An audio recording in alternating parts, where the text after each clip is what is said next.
जय Hind. JCERT class 8 भूगोल का पहला चैप्टर हम लोग इस वीडियो में देखने वाले हैं। पहला चैप्टर का जितना भी क्वेश्चन आंसर है उसको देखने वाले हैं। इसका कॉन्सेप्ट जो है वो पढ़ा चुके हैं। अगर आप वीडियो नहीं देखे हैं तो लिंक डिस्क्रिप्शन में दिया हुआ है, वहां से आप देख के वीडियो देख के और कॉन्सेप्ट को समझ सकते हैं।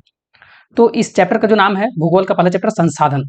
तो संसाधन के बारे में जितने भी क्वेश्चन है जेसीईआरटी बुक से उसका सारे के सारे के हम लोग आंसर देखने वाले हैं। और इसका पीडीएफ का जो लिंक है वो डिस्क्रिप्शन में दिया हुआ है लिंक, वहां से आप पीडीएफ को भी डाउनलोड करके और आराम से उतार भी सकते हैं। लेकिन अगर आप लोग को क्वेश्चन का आंसर समझना है तो वीडियो को पूरा देखिए। तो चलिए शुरू करते हैं। शुरू करने से पहले अगर आप चैनल में पहली बार आए हैं तो चैनल को सब्सक्राइब कर लीजिए और बेल आइकन को ऑन कर लीजिए, क्योंकि इस चैनल पर आप लोग का स्पेशल जैक बोर्ड का जो है बहुत अच्छे से तैयारी करवाया जाता है। इंपॉर्टेंट क्वेश्चन आंसर करवाया जाता है, ऑब्जेक्टिव क्वेश्चन करवाया जाता है। तो चैनल के साथ में जुड़े रहिए। चैप्टर का नाम है संसाधन। अभ्यास का प्रश्न हम लोग एक देखते हैं। बोला है कि रिक्त स्थानों की पूर्ति कीजिए। सबसे पहला क्वेश्चन जो है वो क्या है, रिक्त स्थान को पूर्ति करना है, भरना है। बोला है पवन, है ना, पवन ऊर्जा जो है वो नवीकरणीय संसाधन का उदाहरण है। यहाँ खाली स्थान था और यहाँ भरना था, तो पवन जो है ऊर्जा का क्या है, नवीकरणीय संसाधन का उदाहरण है। क्यों? क्योंकि पवन जो है वो एक बार यूज करने के बाद इसको हम लोग दोबारा यूज कर सकते हैं, मतलब ये खत्म नहीं होगा, इसलिए क्या है, नवीकरणीय संसाधन है। दूसरा प्रश्न आता है कि दक्कन लावा पठार, है ना, दक्कन लावा पठार में जो है वो किस तरह की मिट्टी पाई जाती है, तो वहां जो है वो काली मृदा पाया जाता है ना, काली मिट्टी पाया जाता है। आगे प्रश्न आता है कि उत्पत्ति के आधार पर संसाधन को जो है कितने भागों में बांटा गया है, तो उत्पत्ति के आधार पर संसाधन को जो है वो दो भाग में बांटा गया है, जैव और अजैव संसाधन। जैव संसाधन जिस पर जान होता है और अजैव संसाधन जिस पर जान नहीं होता है। जैव में जैसे कि मनुष्य आ जाएगा, जीव जंतु आ जाएगा, है ना, पेड़ पौधा आ जाएगा, और अजैव में मिट्टी, हवा, पानी, ये सारा चीज आ जाएगा। आगे प्रश्न है कि प्रधानमंत्री कौशल विकास योजना वर्ष 2000 जो है वो 16 में शुरू किया गया था, है ना। प्रधानमंत्री कौशल विकास योजना जो है वो 2016 से शुरुआत है। अब आगे प्रश्न आता है कि सही उत्तर को लिखना है। बोला है निम्नलिखित में से कौन सा मानव निर्मित संसाधन है। यहाँ तीन संसाधन दिया गया है और बोला है कि कौन जो है वो मनुष्यों के द्वारा बनाया गया संसाधन है। तो कैंसर उपचार की औषधियां, या झरने का जल, या फिर तो उष्णकटिबंधीय वन। तो जो मनुष्य के द्वारा जो बनाया गया है वो कैंसर का उपचार की औषधि जो है, कैंसर का जो दवाई होता है वो मनुष्यों के द्वारा बनाया गया है। बाकी तो झरने के द्वारा, झरने का जल तो नहीं होगा, उष्णकटिबंधीय वन भी नहीं होगा, तो ये इसका सही हो जाएगा। आगे प्रश्न आता है कि जैव संसाधन होते हैं, है ना, तो जैव संसाधन किससे संबंधित होते हैं, जीव जंतु से, या फिर तो मनुष्य द्वारा निर्मित होते हैं, या निर्जीव वस्तुओं से व्युत्पन्न होते हैं। तो जैव संसाधन जो है जिस पर जान होता है, मतलब जीव जंतु से ये रिलेटेड होता है, तो इसका क सही हो जाएगा, जीव जंतुओं से व्युत्पन्न। आगे प्रश्न आता है कि केरल के तटीय रेत में, है ना, केरल के जो है तटीय रेत में पाए जाने वाला संसाधन वो कौन सा है, तो थोरियम, लोहा, यूरेनियम।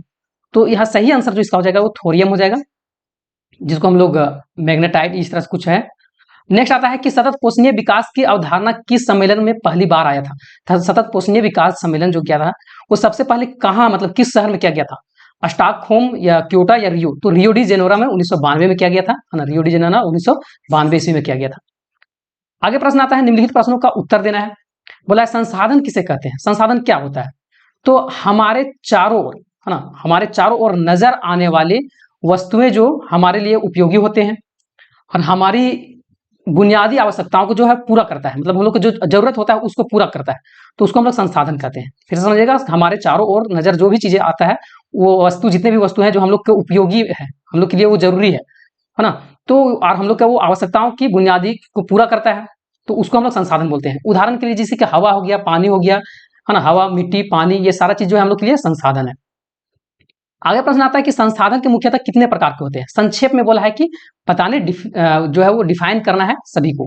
तो संसाधन के मुख्यतः जो है 3 प्रकार के होता है, प्राकृतिक संसाधन, मानव निर्मित संसाधन और मानव संसाधन। तो ये तीनों को जो है डिफाइन भी करते जाना है। तो सबसे पहले हम लोग देखते हैं प्राकृतिक संसाधन क्या होता है। तो वैसे संसाधन जो प्राकृतिक से प्राप्त होते हैं, है ना, मतलब उसको कोई नहीं बनाया है, प्राकृतिक तौर तरीका से जो है वो पनपा है और बिना अधिक संशोधन किए, मतलब उस पर जो है हम लोग ज्यादा संशोधन भी नहीं करते हैं, ज्यादा उसको सप्लाई भी नहीं करते हैं, तो बिना अधिक संशोधन किए उपयोग में लाए जाते हैं, उसी को हम लोग जो है प्राकृतिक संसाधन बोलते हैं। जैसे कि नदी हो गया, है ना, इसको कोई नहीं बनाया है। झील हो गया, ये अपने बनता है। मृदा, खनिज, वन इत्यादि, ये सारे जो है प्राकृतिक संसाधन कहलाते हैं। उसी प्रकार नेक्स्ट आता है कि मानव निर्मित संसाधन। तो मानव निर्मित संसाधन किसको बोलेंगे, तो जब प्राकृतिक पदार्थों को वास्तविक रूप बदल दिया जाता है। मतलब देखिए, जो प्राकृतिक पदार्थ था, प्राकृतिक वस्तु था, और उसका जो है वो प्राकृतिक चीज बदल के ना उसका वास्तविक रूप जो है वो बदल दिया जाता है।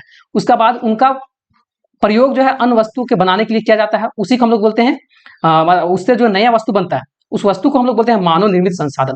मतलब मनुष्य क्या करता है, जो प्राकृतिक संसाधन है उसका उपयोग करके और उससे कुछ नया पदार्थ बना देता है, नया तरह की चीज बना देता है, तो उसी को हम लोग बोलेंगे मानव निर्मित संसाधन है। जैसे कि मशीन है ना, लोहा से मशीन बनता है, तो लोहा प्राकृतिक संसाधन है, लेकिन लोहा का प्रयोग करके मनुष्य जो है वो मशीन बनाया ना। तो मशीन जो बनाया वो क्या था, प्राकृतिक नहीं है ना। प्राकृतिक तो लोहा था, लेकिन मनुष्य के द्वारा जो है मशीन बना दिया गया, तो मशीन जो है वो मानव निर्मित कहलाएगा।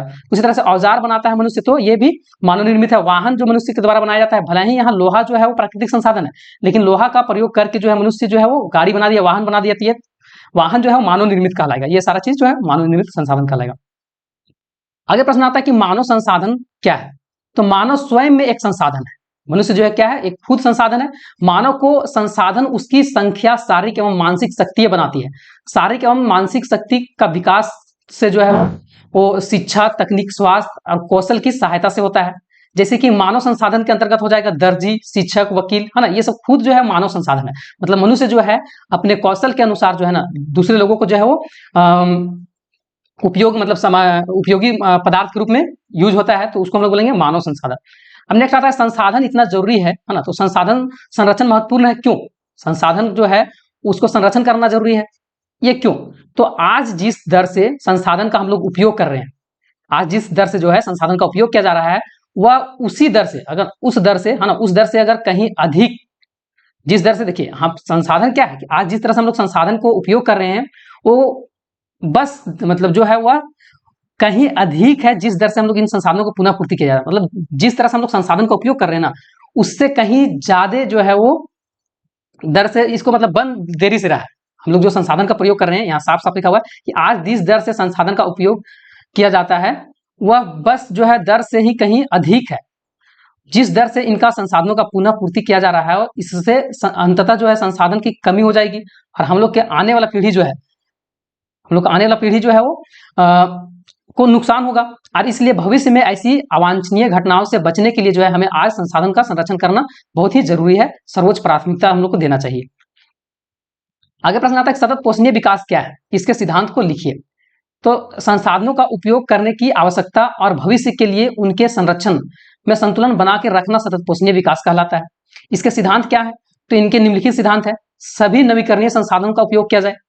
उसके बाद पृथ्वी पर जीवन की विविधता संरक्षित किया जाए। प्राकृतिक पर्यावरण तंत्र की हानि को जो है कम से कम किया जाए।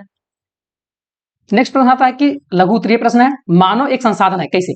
तो मानव स्वयं में एक संसाधन है। मानव को जो है वो संसाधन जो उसकी संख्या, शारीरिक एवं मानसिक शक्ति बनाती है।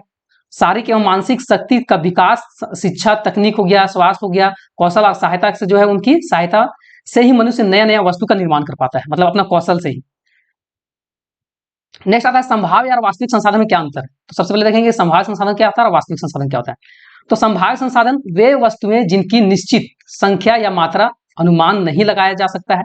मतलब वैसा संसाधन जिसको जो है वो अभी मात्रा पता नहीं है कितना है सो, और ये चीज को अभी यूज भी नहीं किया जा रहा है, वर्तमान में इसका प्रयोग भी नहीं किया जा रहा है। तो इस तरह का संसाधन को हम लोग संभाव्य संसाधन बोल देंगे।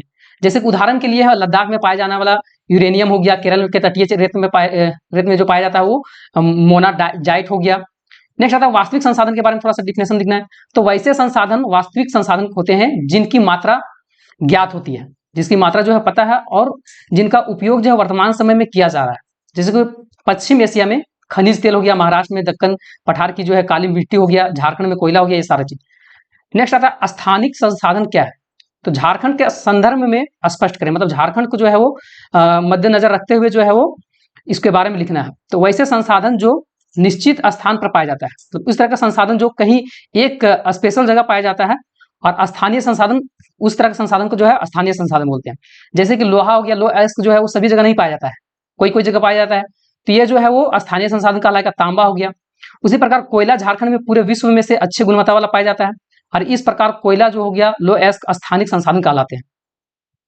आगे प्रश्न आता है कि नवीकरणीय और अनवीकरणीय संसाधन को विश्लेषण उदाहरण सहित करना है। तो नवीकरणीय संसाधन किसको बोलेंगे? तो वैसे संसाधन नवीकरणीय संसाधन कहलाते हैं जिनका शीघ्रता से जो है नवीकरणीय हो जाता है, मतलब उसका तुरंत एक बार प्रयोग करने के बाद वो जो है वो नया बन जाता है। अर्थात दोबारा उसको उपयोग में ला सकते हैं। तो उस तरह के संसाधन को जो है नवीकरणीय संसाधन बोलते हैं, जैसे कि सौर हो गया, पवन ऊर्जा हो गया, ये सारा चीज। नेक्स्ट आता है अनवीकरणीय संसाधन, किसको बोलेंगे? तो वैसे संसाधन अनवीकरणीय संसाधन कहलाते हैं जिनका भंडार जो है सीमित है, हर एक बार समाप्त होने के बाद जो है उनको नवीकरणीय होने में लाखों वर्ष लग जाते हैं, उसको बोलेंगे अनवीकरणीय संसाधन। जैसे कि पेट्रोलियम हो गया, कोयला और प्राकृतिक गैस हो गया, ये सारा चीज।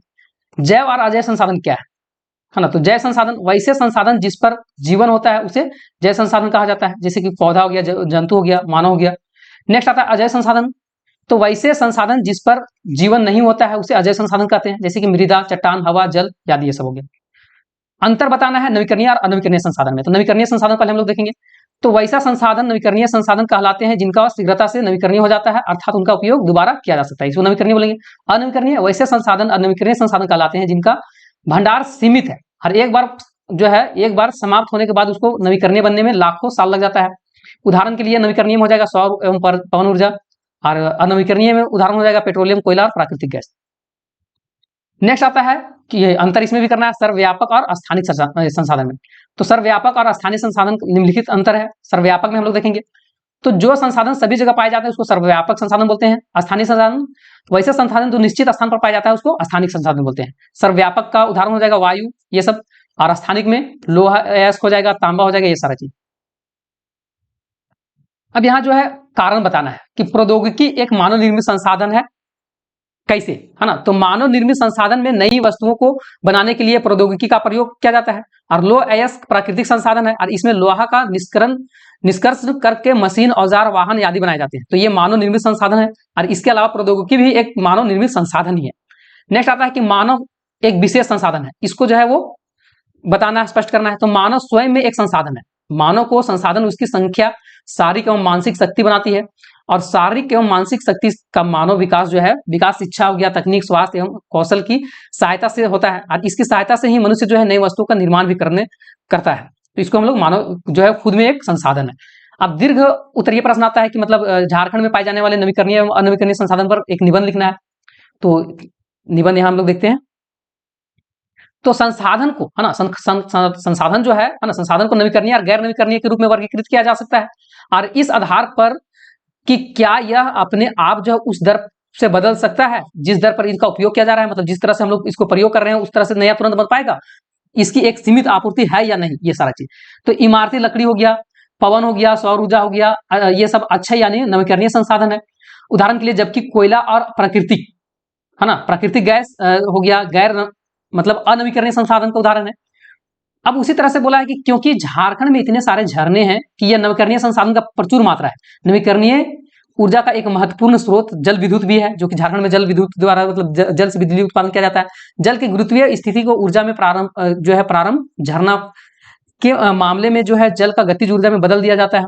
इसी प्रकार झारखंड में अनवीकरणीय संसाधन जैसे कोयला, लोह अयस्क इत्यादि भी है। तो इस तरह से झारखंड पर जो नवीकरणीय और अनवीकरणीय संसाधन था उस पर लेख लिखना था, तो लिख दिए। पीडीएफ जो है आप लोग को डिस्क्रिप्शन में लिंक दिया हुआ है, वहां डाउनलोड कर सकते हैं। तो तब तक मिलते हैं आप दूसरा वीडियो में।